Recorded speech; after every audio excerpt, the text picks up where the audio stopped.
Hi everyone, it's Doodling Bible here and welcome to our channel. It's lovely to have you here, and today we're going to be continuing with the second week of our Holy Spirit series. So on the lead up to Pentecost, we are doing a whole series of Bible studies about the Holy Spirit. So don't forget to check out part 1 of our series, which was last week done by Unfiltered Faith.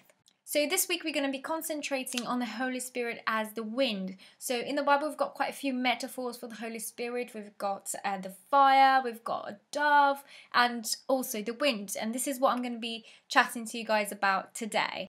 I wanted to represent the wind in my page, and since it's spring here in the UK, and it started to get a little bit warm for a change, so I thought it'd be nice to draw a nice springy scene. And I thought of using dandelion as a representation of the wind, because as you roll dandelion, all I can think of is just the seeds of the dandelion just flying away in the wind.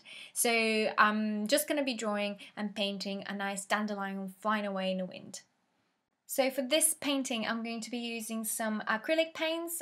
These ones are high viscosity ones, and then I've got some cheaper acrylic paints I got from the internet, and I've got a few colours as well. I'm going to use some cotton swabs because I'm going to use the cotton swab technique to do the dandelion puffy bits, some brushes, and then a white pen.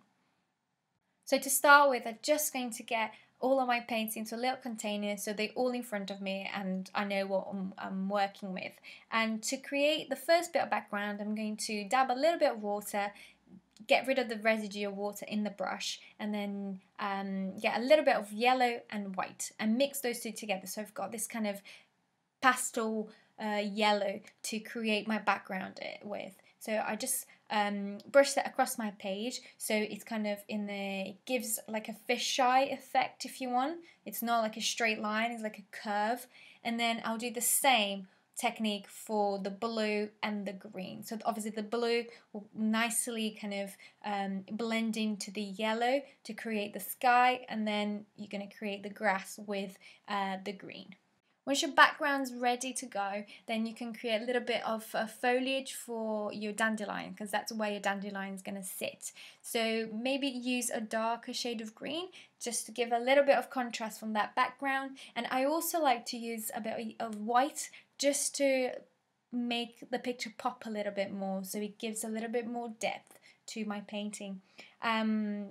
For the dandelion itself, just create a very long stem and then a little bud, because that's where we're going to be creating the dandelion puffy bits around with the cotton swab technique. The cotton swab technique is really easy. All you need to do is just get some cotton wool buds together, tie them, or use some washi tape to attach them all together.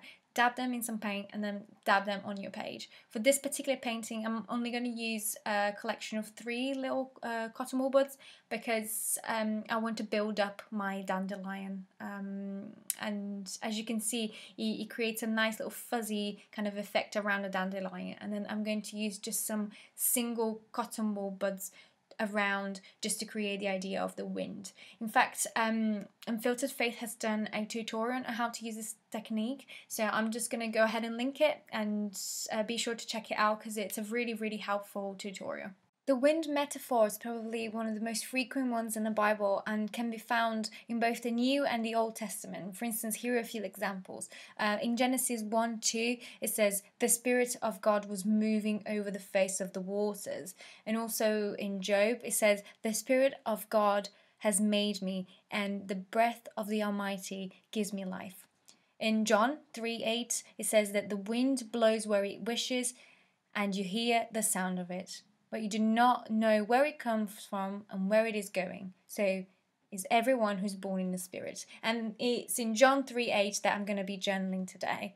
So the Spirit of God is also omnipresent and visible, and we know that He's present when we see His move. Just like we know that the wind is around when we see a windmill turning or when a dandelion is blowing in the wind. We know that the Holy Spirit is active in someone's life when we see the fruits of the Spirit in that person's life. And I want to challenge you that you might be the only Bible someone will ever read. So if the Holy Spirit is the one blowing the sails of your life, make sure that's absolutely visible. Like the wind, the Spirit of God fills people's lives and it takes over their lives. And I love that God finds ways of explaining Himself to us in a way that is intelligible to us, that we will understand. We might not see the actual wind forces as something divine, but we may take the wind around us and breathe it in our lungs as a reminder of the supernatural God who created us, who speaks to us and speaks through us in so many ways. So I'd like to just pray for you. Lord, I pray for each and everyone watching this video, Lord. I'll pray that your Holy Spirit will just fall abundantly in their lives, Lord. I pray that your presence and your Holy Spirit will be so tangible to them that they will feel it, like they will feel the wind in a windy day.